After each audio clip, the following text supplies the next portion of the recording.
The Dietary Guidelines Advisory Committee defines a sustainable diet as a pattern of eating that promotes health and well being and provides food security for the present population while sustaining human and natural resources for future generations.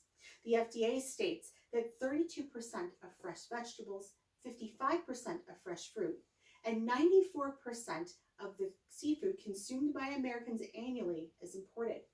Over the last year, I've made changes to my family's diet to make them less reliant upon imported and non-sustainable food sources.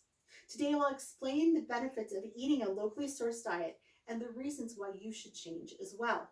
We'll do this by first discussing why switching to a locally sourced diet is essential. Then I will give you suggestions of ways that you can begin to transition to local eating. And finally, discuss some of the benefits of this lifestyle change. With that being said, let's discuss why Americans should choose to eat local. In the United States, the traditional food supply is not ecologically friendly.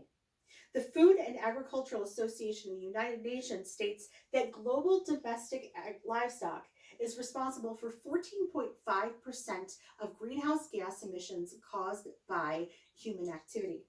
Furthermore, the Society for Nutrition, Education, and Behavior states that corporate farms contribute to other environmental problems, such as land degradation, loss of biodiversity, and water pollution. And then plant-based foods grown by commercial growers may not be as nutritionally dense as their locally grown counterparts. A 2011 study conducted by Donald Davis out of the University of Texas compared key nutrients in crops grown in 1950 and compared them with their 2009 competition. Davis found a 43% decrease in iron, a 12% decrease in calcium, and that vitamin C levels had dropped by 15% in crops such as tomatoes, eggplants, and squash. The nutrient content of food is also affected by how long produce is shipped and the state in which it's shipped. Chloe Lambert writes in her piece Best Before, published in New Scientist magazine, that a 2003 study evaluated the nutritional content of broccoli kept in conditions that simulated the commercial transport and distribution chain. The vegetables were film wrapped and stored for 7 days at 1 degree Celsius and then for another 3 days at 15 degrees Celsius to simulate the retail environment. By the end of the study, the vegetables had lost up to 80% of their glucosinates, which are sulfur-containing compounds known to have cancer-fighting qualities, and around 60% of their flavonoid antioxidants. Over-relying on imported foods reduces biodiversity and could, in a time of crisis, make our food supply insecure. Agricultural subsidies have forced farmers to turn away from native crops in favor of high-profit commodity crops such as corn, soybeans, wheat, and rice. By farming only commodity crops, the ecosystem loses the native plants. And without this diversity, the food supply becomes vulnerable to pestilence and famine. Now that you know how corporate agriculture is affecting your health and the planet, I'll give you ways that you can transition to a locally sourced diet. The first step is to plan ahead. Locally sourced diets are a commitment that requires planning. For the first year or more, make honest lists of what your family will want to eat all year long. Then when those foods are in season, buy them in bulk and preserve them for later consumption. Next, find sources for locally grown foods in your community.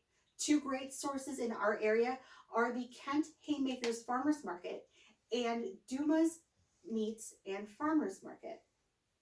Also, consider planting a small garden to augment your store-bought produce.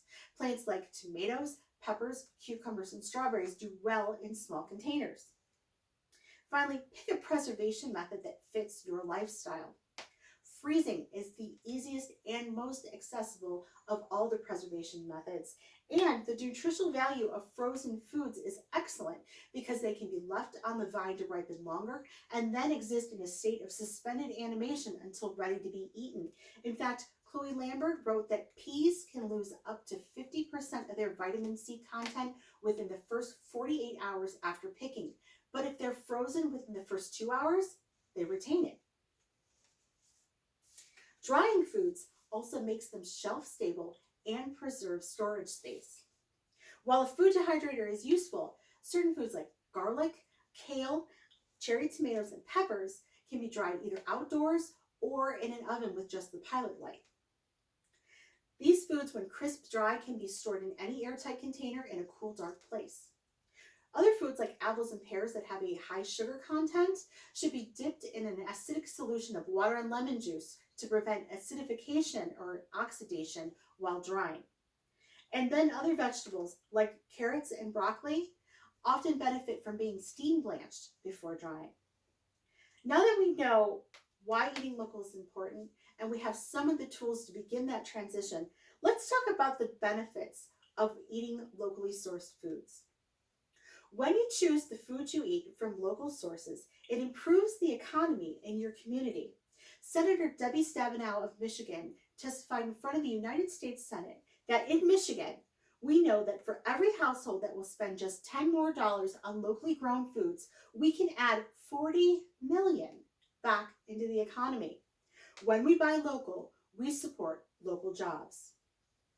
Buying local is voting for variety, sustainability, and health with your dollars. And when we spend our money with principles, large corporations listen. In 2010, due to consumer demand, Walmart pledged to increase and double its sales of locally sourced produce. With continued demand, they were further pushed to commit that 9% of the total produce sales would come from local sources. Finally, when buying local, it makes us consider what we are putting into our bodies, and it affects our overall health in positive ways. Tonight, I've shared with you the reasons that we should choose local when it comes to the foods that we eat. Local foods are better for the environment, they're better for our community, and they're better for our health. But eating a locally sourced diet does not happen overnight. And that's why I invite you to go to www.seasonalfoodguide.org to see what is in season now. Then, during your next shopping trip, I hope you will look for and purchase local Ohio produce.